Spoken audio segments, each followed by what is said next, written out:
Yo, what's going on, guys? And today, of course, we got to talk about these rumors or reports that are coming from my colleague Michael Scotto at hoopshype.com. Link will be in the description of the latest intel report that he just put out. I'd like to hear what you guys have to say down below in the comment section.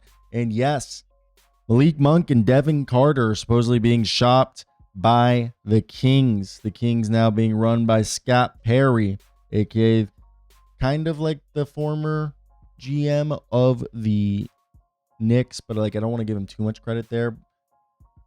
However, the replacement to Monte McNair, Doug Christie, is the head coach, and this is a team that went 40-42, was ninth in the Western Conference.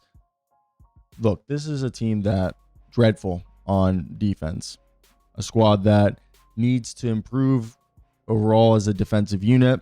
I think one of the things that really plagued the Kings was the Kings this year, they didn't have a roster meant to play defense. And obviously, I do believe that was part of the downfall for the Mike Brown, because Mike Brown started basically getting super pissed off at his players, but he was given a roster that wasn't good in terms of defense. They basically took the Bulls and mashed them with a bunch of non-spacers.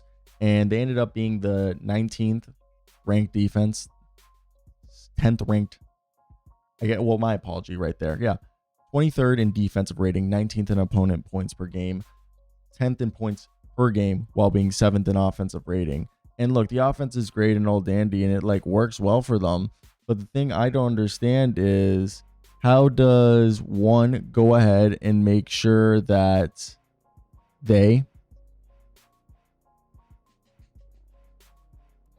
So with all that being said, let me read you the report that's coming from Mr. Michael Scotto.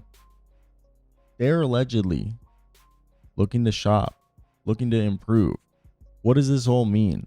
So the report goes a little like this. The Sacramento Kings have been active in trade talks around the league, with Scott Perry having replaced Monte McNair. The Kings have expressed a desire to acquire a first-round pick in this year's draft. They've gauged the trade markets of Malik Monk and Devin Carter. Monk started 45-65 games this year, average career highs in points 17, assists just under 6, and minutes just under 32 a game. The 27-year-old guard's owed almost $39 million combined over the next 2 seasons and has a $21.58 million player option for the 2027-28 season.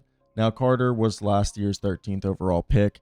He had this shoulder injury, if I remember correctly, that really plagued him to start the year, as it was something that he had surgery in the offseason. And when the Kings and Nets were talking trade for Cam Johnson, the Kings refused to include Devin Carter. So since taking over, Scott Perry has pursued a veteran point guard to replace De'Aaron Fox. Because outside of their defense, the biggest thing with this team is they have no true point guard. And I know Sabonis and DeMar DeRozan and Zach LaVine all can be facilitators in their own right, but they're not true floor generals. But on June 4th, Michael Scotto also previously reported that Hoops Hype sources told them that Domantas Sabonis and Zach LaVine and DeMar DeRozan could potentially be somebody that gets traded. Now, what does this all mean? Is this just a bunch of hoopla? Is there any value or players that you could get?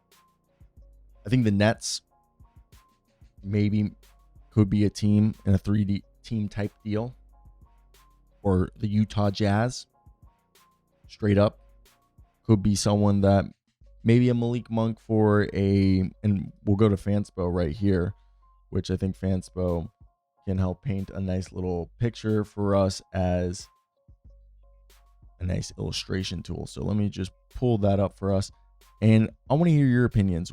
Who's a player that you would like to see join the roster or be targeted by this team? I think it's a very interesting market, and it's not personally, I don't think it's anything special. The opportunities that are available is kind of what I want to say. The market is shallow, and it's all going to be shallow probably till next offseason. So with that being said, I'd like to think that a team. So we just talked about the Nets. The Bucks could be a dark horse, and it could involve Kyle Kuzma, maybe a Monk. They just don't have any draft assets to give you. So that's where I go to the Utah Jazz, and it just makes way too much sense for a team like Utah to go out and maybe try to actually start winning now. And I think if you look at, I think Jordan Clarkson could be the offensive guy that they rather have than Monk. Just from a money standpoint, I believe they should be able to just eat it. And right there, I know people could argue, well, the Kings probably want a bit more compensation.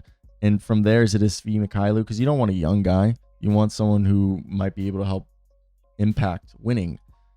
And this is where someone, maybe a John Collins, comes into play. Yes, he's making a bit much on the contract side of things.